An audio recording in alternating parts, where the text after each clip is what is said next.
To get what you want in this world, you gotta wear your future self. I guess in brain art terms, that means you gotta LARP. In this video, I'm gonna explain the scientific, religious, and esoteric knowledge behind that and what most people don't tell you. You've probably heard of imposter syndrome and fake it till you make it. And at their core, they're all the same thing. You act like the person you want to be until you become that person. Which is how everything works. You do something envisioning you're gonna be what you imagine. For me, it's this YouTube channel. I'm a famous YouTuber that talks about life, society, and the world from a religious, scientific, and esoteric perspective. So that's what I'm doing. Regardless of the results right now, I fully know that in due time, reality will catch up to my mind. And that's what most people don't understand. You gotta act and think like you're already that person. You gotta change your energy to match what your future self is gonna be. You gotta wear your future self. But most people fail here after they start LARPing. They don't see fast results and they're like, oh, I guess I'm not cut out for this. Time to go try something else. And the cycle just keeps repeating itself. And that's the problem. People don't see fast results and they give up too easily, too early. It takes a while for reality to catch up with your mind, but trust me, it will. So how do you go about doing this? Well, you only need two things: a clear intention and elevated emotion. A clear intention is exactly what it sounds like. You gotta be clear and specific of what you want to be, to create, to embody where you want to go. You get the idea. You gotta get as specific as possible, and you gotta combine that clear intention with an elevated emotion. Feel the emotion ahead of the experience. The feeling of gratitude you'll have for getting what you want. The feeling of freedom. The feeling of nurturing, giving, caring, serving. Already act as you've gotten it. Because by combining these two elements consistently, you change your aura, your magnetic field. The elevated emotion you feel is the magnetic charge you're sending into this field. And when you combine that with an electric charge, your intention, with the magnetic charge, which are your elevated emotions, you create an electromagnetic field or signature around you. Or in other words, higher aura or a higher frequency. And this aura will attract whatever is in that signature.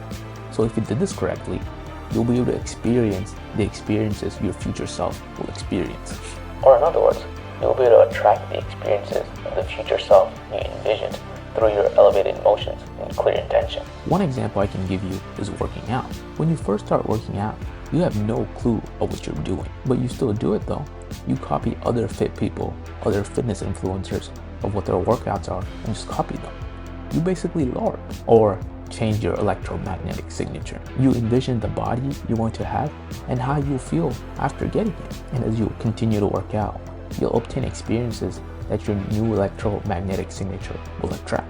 Like PRing on a lift, seeing your bicep vein, ab vein, shoulder vein, you get the message. This concept of LARPing is also taught within religion as well, but in different words. In the Bible, Mark chapter 11, verse 24, it says, "Therefore I tell you, whatever you ask for in prayer, believe that you have received it, and it will be yours." Then in James chapter 1, verse 6, it says, "When you ask, you must believe and not doubt, because the one who doubts is like the wave of the sea."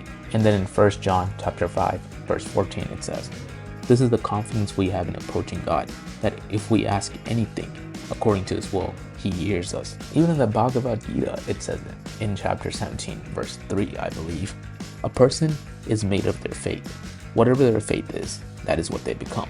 All these religious texts talk about how you have to fully believe that you're going to achieve what you want to achieve. Fully have faith in God. Trust the universe. Trust yourself. And they did this because it's easier to tell them to have faith in what they're doing rather than explaining the science behind it. But in layman's terms, it basically means just keep believing you got it until you got it. This can also be connected to the esoteric concept of how the mind creates reality. However, or whatever we think becomes the reality. But there's always a catch. And the catch here is that you have to control your emotions. You gotta make sure they're elevated. I'm not saying you gotta hide or force your emotions, but don't always stay negative. It's fine to feel anger, sadness, grief, but don't make that your normal. Because then your electromagnetic signature is gonna lower and you're gonna be vibrating at such a lower frequency than you normally should be. And you'll only be able to attract experiences that exemplify the signature you're sending out. So if you're sending out a lower signature, you'll only get lower experiences. But if you're sending out a higher signature with elevated emotions, you'll get higher experiences that correspond to the future self you envisioned. Also, don't put a timeline on this. It can happen when you least expect it. So keep doing what you're doing until you become what you're doing. The video's over. Why are you still here?